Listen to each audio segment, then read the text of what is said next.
दोस्तों अगर मैं आपसे आपके करियर प्लान के बारे में पूछूं कि आपको लाइफ में क्या करना है, तो आप में से 90% लोगों का जवाब होगा कि आपको सिंपल नौकरी करनी है, वो भी अपने फील्ड में। पर क्या आपने कभी ये सोचा है कि ज्यादातर इंडियंस जॉब करना ही क्यों पसंद करते हैं, जबकि कोविड-19 पेंडेमिक में 23 लाख इंडियंस ने अपनी जॉब गंवा दी थी। और तो और क्या आपको पता है 83% यूथ आज भी अनएम्प्लॉयड है। 2024 में इन्फोसिस जैसी कंपनी ने 76% कैंपस हायरिंग को कम कर दिया, पर फिर भी हम क्या कर रहे हैं, बस आस लगा के बैठे हैं कि हमें जॉब मिल जाएगी, जिसके चांसेस मैं आपको बता दूं कि 50% से भी कम है। आज का सच तो यही है कि अच्छी सैलरी वाले एम्प्लॉइज भी अपनी जॉब को लेके काफी डरे हुए हैं कि यार मेरी जॉब रहेगी या नहीं। और इस डर पे काबू पाने के लिए आज इंडिया में काफी सारे यंगस्टर्स हैं जो अपना खुद का स्टार्टअप या बिजनेस करना चाहते हैं। पर जब भी स्टार्टअप या बिजनेस करने का सोचते हैं तब उनके दिमाग में काफी सारे सवाल आते हैं। सवाल जैसे कि मैं क्या स्टार्टअप करूं, पैसे कहां से लाऊं, लोन ले लूं, पर स्टार्टअप फेल हो गया तो, लोन नहीं भर पाया तो, बैंक अकाउंट खाली हो गया तो। ये सारे सवाल उन्हें अंदर से खाए जाते हैं, जिसके बाद वो फाइनली डिसाइड करता है कि ये स्टार्टअप या बिजनेस उनके बस की बात नहीं है और उसे चुपचाप एक जॉब ही कर लेनी चाहिए। पर अगर आप एक ऐसे इंसान हो जिसे 9 to 5 की रेस में नहीं फंसना और खुद का बिजनेस करना है, तो बिल्कुल चिंता मत करिए दोस्तों, क्योंकि आज के इस वीडियो में मैं आपके लिए 5 ऐसे बिजनेस आइडियाज लेके आया हूँ जो कि कम से कम इन्वेस्टमेंट से शुरू किए जा सकते हैं और यहाँ लॉस के चांसेस भी काफी ज्यादा कम है। तो वीडियो को एकदम एंड तक देखना, क्योंकि ये वीडियो आपकी जिंदगी बदल सकती है दोस्तों। Number 1, food related startup. Food हम इंसानों की सबसे बेसिक नीड है और इसकी जरूरत कभी भी खत्म नहीं हो सकती। तो सबसे पहला स्टार्टअप ऑप्शन जो मैंने आपके लिए चुना है वो है फूड रिलेटेड स्टार्टअप। अब मुझे पता है कि आपके दिमाग में आ रहा होगा कि मुझे तो कुकिंग नहीं आती, तो मैं फूड रिलेटेड स्टार्टअप कैसे कर सकता हूँ। तो मेरे भाई ये बताओ कि आपसे किसने कहा कि फूड रिलेटेड स्टार्टअप में सिर्फ कुकिंग ही शामिल होती है। मतलब फूड से रिलेटेड स्टार्टअप करने के लिए आपको कुकिंग आना बहुत ज्यादा जरूरी नहीं है। आइए मैं आपको एक रियल एग्जांपल से समझाता हूँ। पुणे का एक किसान अपनी खेती को लेके काफी ज्यादा नुकसान में था। उसकी हालत इतनी ज्यादा खराब हो चुकी थी कि वह अपना कर्जा उतारने के लिए अपनी खेती को भी बेचने वाला था। पर फिर उसके बेटे को एक खेत में मोरिंगा उगाने का आइडिया आया, क्योंकि मोरिंगा कम खाद और पानी में बड़े आसानी से ग्रो हो जाता है। 2 साल बाद जब पेड़ों में मोरिंगा उगने लगा, तब उसके बेटे ने मोरिंगा बेचने का सोचा। ये सोचते ही उसके दिमाग में शिरडी भोजनालय का नाम आया, जिसके बाद उसने जाके ट्रस्ट वालों से बात की। और अब आप सोचिए कि आगे क्या हुआ होगा। ट्रस्ट वालों ने उनसे मोरिंगा खरीदना शुरू कर दिया और वो बाप बेटे दोनों सिर्फ मोरिंगा से दिन के 25,000 रुपए कमाने लगे।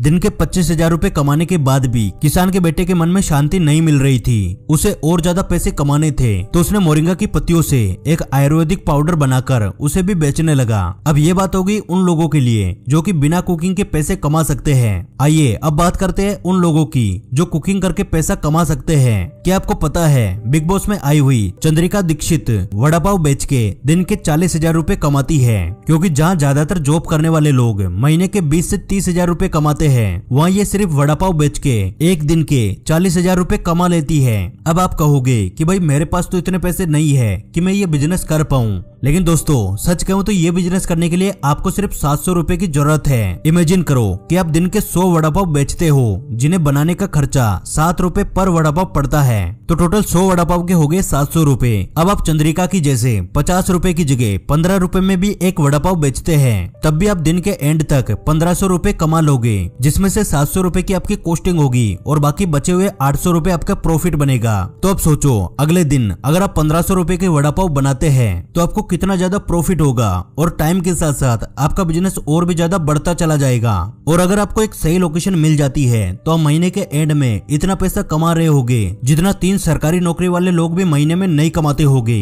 अब अगर आपको बाहर जाकर ठेला नहीं लगाना तो आप घर से भी शुरू कर सकते हो अपना क्लाउड किचन या फिर टिफिन सर्विस देके। ट्रस्ट मी, आज के टाइम में लोग बाहर से ज्यादा घर का खाना खाना पसंद करते हैं। और तो और क्लाउड या टिफिन सर्विस में आपको बाहर भी नहीं जाना पड़ेगा। आप चाहो तो केक, अचार, पापड़ और न जाने कितनी सारी चीजें बेच सकते हैं और अच्छा खासा पैसा कमा सकते हैं। यार आइडियाज तो बहुत है, अगर आपको जेन्युइनली कुछ करना है तो बस ये आइडियाज एग्जीक्यूट करने का दम होना चाहिए। Number 2, influencing and content creation. अगर आप भी मेरी तरह यूट्यूब रोज देखते हो तो आपने इस पर्सनैलिटी को जरूर से देखा होगा। इनका नाम है बियर बाइचेप्स, रणवीर अलाहाबादिया। ये अपने कॉलेज के दिनों में एल्कोहल के बहुत ज्यादा एडिक्ट हो चुके थे, लेकिन इंजीनियरिंग के फाइनल ईयर के बाद उन्होंने अपनी लाइफ को चेंज करने का डिसीजन लिया और लोगों को fitness, entrepreneurship and personal development के बारे में सिखाना शुरू किया। और ये करते हुए उन्होंने अपने खुद की और अपने सब्सक्राइबर्स की लाइफ में वैल्यू ऐड की। एट प्रेजेंट उनके काफी सारे यूट्यूब चैनल्स हैं और इंस्टाग्राम पर 3 मिलियन से ज्यादा फॉलोअर्स हैं। कंटेंट क्रिएशन एंड इन्फ्लुएंसिंग के लिए उन्होंने कई सारे अवार्ड भी जीते। और क्या आपको पता है फोर्ब्स 30 अंडर 30 में उनका नाम आ चुका है। किसी इंटरव्यू में उनसे पूछा गया था कि आप महीने के कितने रुपए कमाते हो, जिसका जवाब देते हुए उन्होंने कहा कि मैं महीने की 30 नैनोस खरीद सकता हूँ, उतने पैसे कमा लेता हूँ, जो कि अगर कैलकुलेट किए जाए तो 30 लाख रुपए होते हैं। अब आप सोचिए कि अगर आपको कंटेंट बनाने के लिए महीने के 30 लाख रुपए मिले तो आप क्या करोगे? सीधा जवाब, कंटेंट बनाओगे। पर आप क्या करते हो? अपना टाइम सोशल मीडिया पे बर्बाद करते हो। तो मेरी बात ध्यान से सुनिए दोस्तों, कंज्यूमर बनने की जगह इन्फ्लुएंसर बनने पे ध्यान दीजिए। लोगों का अटेंशन ग्रैब करो और उससे मोनेटाइज करो, क्योंकि आज हम अटेंशन इकोनॉमी में जी रहे हैं और जो इंसान ज्यादा अटेंशन होल्ड कर पाएगा वो बंदा उतना ही ज्यादा पैसा कमा पाएगा। Number 3, handcraft products. एक टाइम था जब भारत में इंजीनियरिंग और एमबीए की वेव चल रही थी, पर कोविड के बाद ये वेव गायब होके स्टार्टअप की वेव आई है। और ये स्टार्टअप की वेव लाने में शार्क टैंक इंडिया का सबसे बड़ा हाथ है, क्योंकि इस शो ने न सिर्फ इंडिया को स्टार्टअप और बिजनेस के बारे में सिखाया, बल्कि आम इंसान को काफी सारे स्टार्टअप आइडियाज भी दिए। मुझे पर्सनली रेयर प्लैनेट कंपनी वालों का एपिसोड काफी इंस्पायरिंग लगा, क्योंकि उनकी शुरुआत 2015 में हुई थी और वो लोग हैंडक्राफ्ट प्रोडक्ट बेचते हैं। क्या आपको पता है वो हर महीने कितना कमा रहे थे? 1 करोड़ रुपए। जी हाँ, हैंडक्राफ्टेड प्रोडक्ट बेच के वो 1 करोड़ रुपए महीना बना रहे थे। उनके शुरुआत की बात करें तो पहले सिर्फ उनके पास 2 स्टोर थे, पर आज पूरे इंडिया में 60 स्टोर हैं। ये सब बताने के पीछे का मेरा एक मकसद है कि अगर आपके पास ऐसी कोई भी कला है जिसका इस्तेमाल करके आप चीजें बेच सकते हो, तो प्लीज दोस्तों उस कला का इस्तेमाल करो। आप कैंडल्स बना सकते हो, सोप्स बना सकते हो, पेंटिंग कर सकते हो, जो मन चाहे वो सब कुछ कर सकते हो, क्योंकि आज सोशल मीडिया आपको पावर देता है चीजें बेचकर अपना बिजनेस खड़ा करने का। तो सोचो और मुझे अभी कमेंट्स में बताओ कि अगर आपको बेचना होगा तो आप क्या बेचोगे। आई एम श्योर आप में से कुछ लोग ऐसे होंगे जिन्हें लोगों को सिखाने में बड़ा मजा आता होगा, पर बिजी शेड्यूल की वजह से या फिर जॉब की वजह से आपके पास उतना टाइम नहीं होगा। तो ऐसी सिचुएशन में आप ऑनलाइन प्लेटफॉर्म पर कोर्सेस बनाकर सेल कर सकते हो और आपको अंदाजा भी नहीं होगा दोस्तों लोग इन्फॉर्मेशन और नॉलेज सेल करके कितना पैसा कमा रहे हैं। इसके क्लासिक एग्जाम्पल है अंकुर वारिको, जिन्होंने कोर्सेस बेच के 37 करोड़ रुपए बना लिए। तो अब आप सोचोगे कि भैया मुझे क्या करना होगा? सिंपल है, आपके पास जिस भी फील्ड में नॉलेज है बस उसको वीडियो फॉर्म में रिकॉर्ड करके एक कोर्स बनाना है और ये कोर्स बना के ऑनलाइन फ्री प्लेटफॉर्म पे बेचना है। आपके कोर्सेस जितने ज्यादा लोग देखेंगे आपको उतने ही ज्यादा पैसे मिलेंगे। तो मेक श्योर कि आप कोर्स में जितना हो सके उतना बेस्ट देना है, आपको उतनी ही जीनियस नॉलेज देनी है, ताकि लोग आपके कोर्स को ज्यादा से ज्यादा पसंद करें और आपका कोर्स ज्यादा से ज्यादा सेल हो। क्योंकि अगर आपका इंटेंट अच्छा होगा तो आपका कोर्स या आपका प्रोडक्ट उससे भी ज्यादा अच्छा होगा और मार्केट में अच्छी चीज ही ज्यादा बिकती है। तो कोर्स बनाते समय अपना इंटेंट भी ठीक रखना। Number 5, digital marketing.